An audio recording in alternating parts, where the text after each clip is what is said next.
চলুন দর্শক ফিরে যাই আমাদের আজকের অতিথি সঙ্গীত শিল্পী সাব্বির জামানের কাছে। আজকের দিনটা আসলে আমাদের জন্য মন খারাপের এবং শ্রদ্ধার সাথে স্মরণ করবার একটি দিন। কিংবদন্তি সঙ্গীত শিল্পী সুবীর নন্দী স্যারের মৃত্যুদিন। আজকের এই দিনে শুরুতে তার সম্পর্কে যদি কিছু বলতেন। দাদাকে আমরা সবসময় আইডল হিসেবে দেখেছি। আমি সেই আইডলাইজের জায়গা থেকেই আমি কথাগুলো বলছি আসলে। কারণ ধরেন আমরা যারা গান শিখে গান করি, ইনফ্যাক্ট সারা বাংলাদেশে যারা গান শেখেন, তো তাদের কিন্তু কিছু আইডল তৈরি হয় যাদেরকে তারা ফলো করেন, ফলো করে গান শিখে উপরে ওঠেন আস্তে আস্তে। তো সুবীরদা কিন্তু আমাদের কাছে তেমনই একজন মানুষ।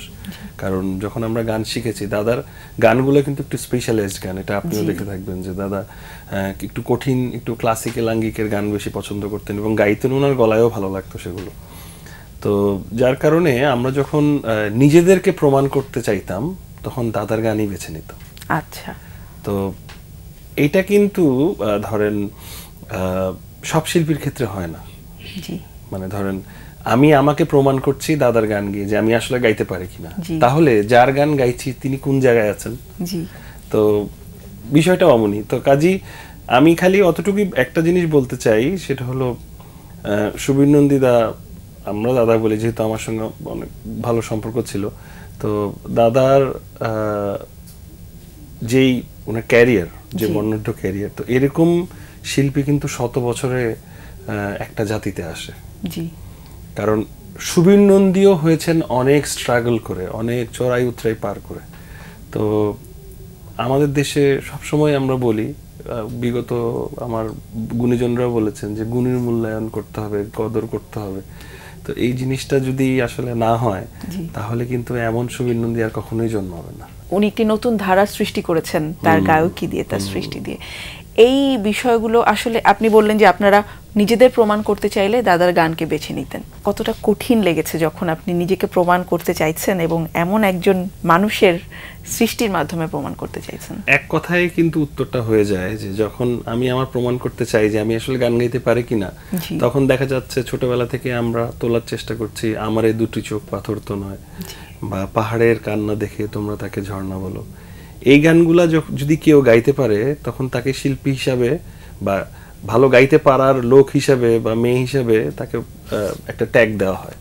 তার মানে হলো সুবীরদা নিজেকে কোন জায়গায় নিয়ে গেছেন যে শিল্পীর পরিমাপটাও দাদাকে দিয়ে হয়। আমরা যারা রিয়েলিটি শো থ্রুতে এসেছি, আমরা সবাই কিন্তু পয়েন্ট ক্যারি করার জন্য সুবীরদার গান পছন্দ করতাম। আচ্ছা, কারণ হলো দাদার গানে এমন কিছু ক্লাসিক্যাল কাজ থাকে, গলার মুন্সিয়ানা থাকে, যেগুলো তুলতে পারা মানেই আমি পারদর্শী, এটা প্রমাণ করা যেত।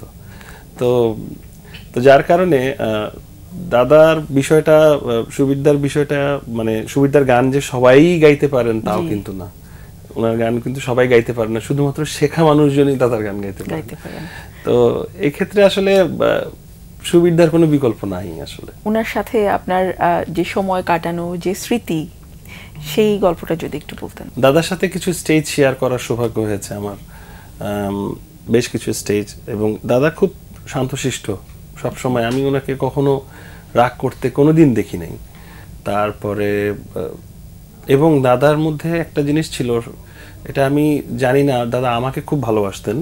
মানে যতবারই আমার সঙ্গে দেখা হয়েছে বিটিভির শুটিংয়ে বা কোনো স্টেজে বা কোনো একটা গ্যাদারিংয়ে, দাদা সবসময় কিরে কেমন আছিস, কি খবর, এইটা খাবি না, এটা গলার জন্য খারাপ, এইটা খাবি, এটা করবি, এটা করবি। এবং মানে এই ধরনের কিছু উপদেশ উনি সবসময় আমাদেরকে দিতেন। হ্যাঁ, গানটা শুনছি, উনি আবার টিভি দেখতেন, গানটা শুনতেন, ওটা ভালো গাইছিস, ওটা সুন্দর। আমার আসলে একটা দুর্ভাগ্য ছিল, মানে এটা আসলে আমার কপালেই হয় নাই, দাদা আমাকে একটা তার সুরের গান দিতে চেয়েছিলেন।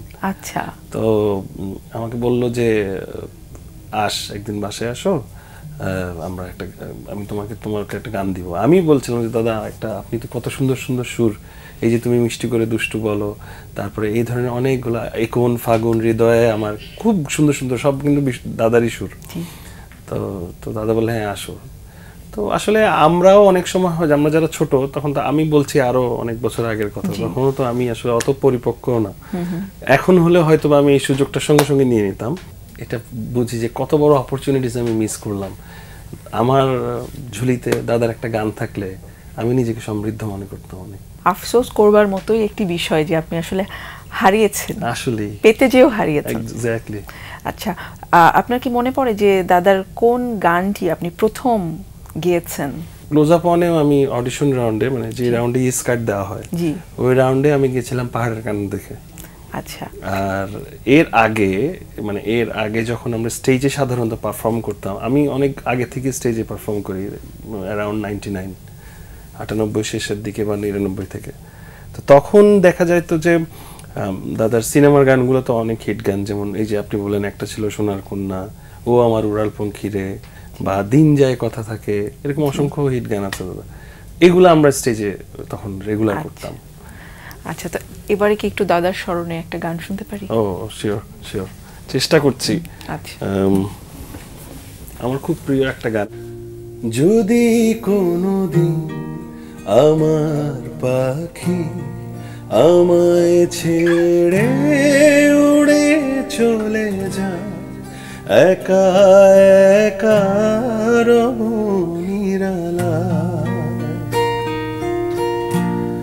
পাখি রে তুই কবে আমার আপন হবি, কিছুই জানি না, পাখি রে তুই দূরে থাকলে কিছুই আমার ভালো লাগে না, পাখি রে তুই দূরে থাকলে কিছুই আমার ভালো লাগে না, পাখি রে তুই।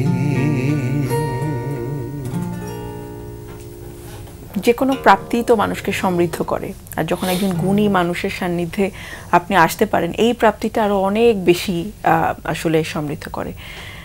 এই যে দাদাকে হারানোটা, এই যে একটু আগে কথা হচ্ছিল আফসোসের বিষয়টা, এই হারানোটা আসলে কতখানি জানি ভাষায় প্রকাশ করার মতো না, কিন্তু বেদনা কতখানি আপনি বহন করেছেন, বা আপনাদের সমসাময়িক যারা ছিলেন?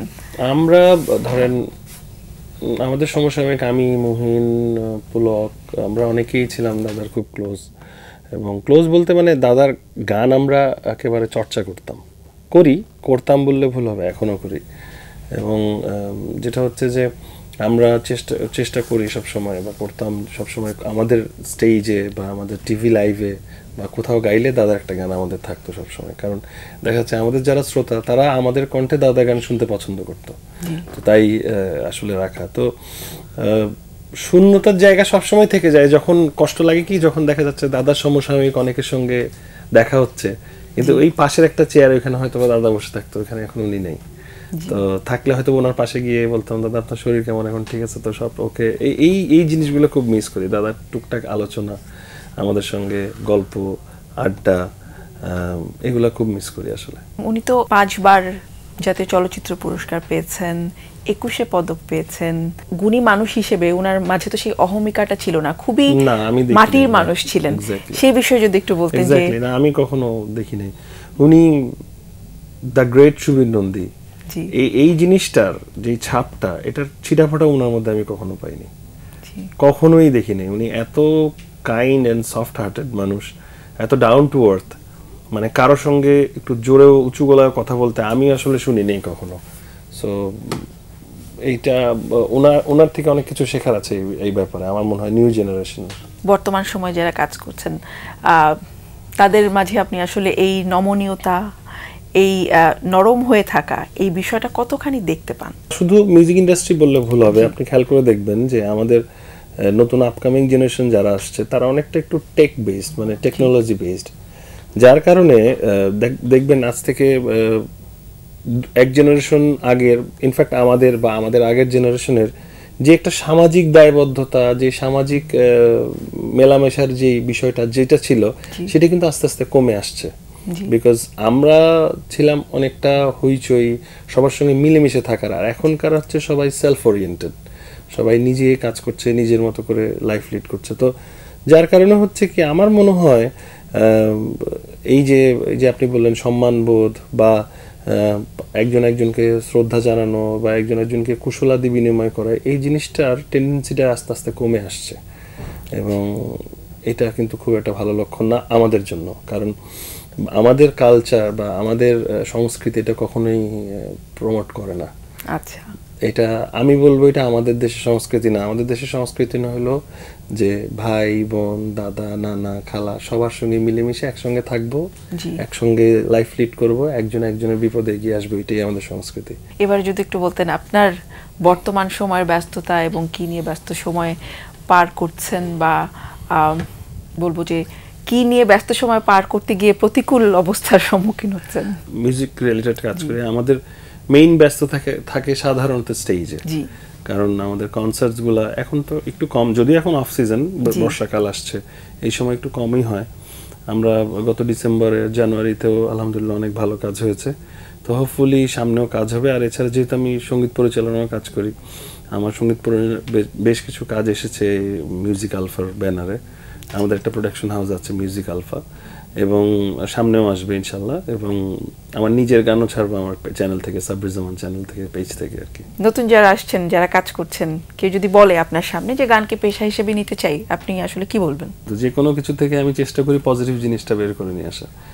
তবে আমাদের সময় আমরা মনে হয় লাস্ট জেনারেশন যারা মিউজিক নিয়ে ফুললি ড্রাইভ দেওয়ার একটা মানে চেষ্টা করেছি, আর হয়তো বা এখনো চলছে সেই চেষ্টাটা। কিন্তু আপকামিং জেনারেশন যারা আসছে তাদের জন্য এটা একটু ডিফিকাল্ট হয়ে যাবে, বিকজ যতক্ষণ পর্যন্ত আমাদের মিউজিক ইন্ডাস্ট্রিটা একটা স্ট্রাকচার্ড না হবে, যতক্ষণ পর্যন্ত একটা সিস্টেমে না আসবে, সেটা সব ক্ষেত্রে মানে রয়্যালিটি বলেন, এটা বলেন, ওটা বলেন, সবকিছু একটা স্ট্রাকচার্ড না হবে, ততক্ষণ পর্যন্ত এই প্রফেশনে ড্রাইভ দেওয়াটা অনেকটা মানে কি বলবো একটু বিপদের সম্মুখীন হওয়ার মতোই। আবার একটু শোভিনন্দী দাদার প্রসঙ্গে চলে আসি। দাদার অনেকগুলো দিক আছে, কিন্তু তরুণ প্রজন্ম যারা আছেন তারা আসলে দাদার কোন দিকটি দ্বারা অনুকরণ বলবো না, অনুসরণ করতে পারেন এবং অনুপ্রাণিত হতে পারেন? ভদ্রতা, যেই ভালো মানুষই বিষয়টা, যদিও এই জেনারেশন সেটা দেখেনি, অ্যাটলিস্ট আমাদের কাছ থেকে আমরা যারা দেখেছি আমাদের কাছ থেকে শুনে নিতে পারেন। সেটা হলো যে ওনার সঙ্গে কথা বললে আপনার মনেই হবে না আপনি দ্য গ্রেট সুবীর নন্দীর সঙ্গে কথা বলছেন। তো এই যে বিষয়টা কিন্তু একটা শিল্পীর জন্য অনেক বড় একটা ব্যাপার, কারণ আপনি জানেন আপনার অনেক পপুলারিটি, আপনি জানেন আপনার অনেক চাহিদা, বা আপনি জানেন আপনার অসংখ্য মানুষ আপনার গুণগ্রাহী, কিন্তু আপনি এটা মাথায় নেন না। এটা কিন্তু একটা সাধারণ মানুষ পারবে না, একটা সাধারণ মানুষের পক্ষে সম্ভব না। তো কাজী তাই তারা অসাধারণ। আচ্ছা, এবং এই জিনিসগুলো মনে হয় ফলো করার দরকার আছে সবাইকে। অসংখ্য ধন্যবাদ সাব্বির ভাই আজকে আমাদের সময় দেবার জন্য। আপনার কণ্ঠে একটি গান শুনতে শুনতে আমরা বিদায় নেব, তবে তার আগে আমি দর্শকদের কাছ থেকে বিদায় নিয়ে আসি। প্রিয় দর্শক, এতক্ষণ কথা হচ্ছিল অতিথির সঙ্গে, এবারের সময় হলো বিদায় নেবার। আমাদের অনুষ্ঠান সম্পর্কে আপনার যে কোনো মতামত ও পরামর্শ জানাতে পারেন এই ঠিকানায়। প্রযোজক দিন প্রতিদিন, বাংলা ভিশন নুট টাওয়ার, 110 বীর উত্তম, সিয়ার দত্ত রোড, ঢাকা 1205, ফোন 963203 থেকে 4 পর্যন্ত। আমাদের ইমেল অ্যাড্রেস dinprotidin@banglavision.tv। আধ্যাত্মিক সাধক বাউল কুলের শিরোমণি ফকির লালন শাহের একটি উক্তি বলে বিদায় নেব আজ। তিনি বলেছেন, মানুষ ছাড়া খ্যাপারে তুই মূল হারাবি, মানুষ ভজলে সোনার মানুষ হবি। প্রিয় দর্শক, সবাই ভালো থাকুন, সুস্থ ও সুন্দর থাকুন। সারাটা দিন সবার জন্য শুভ ও কল্যাণময় হোক।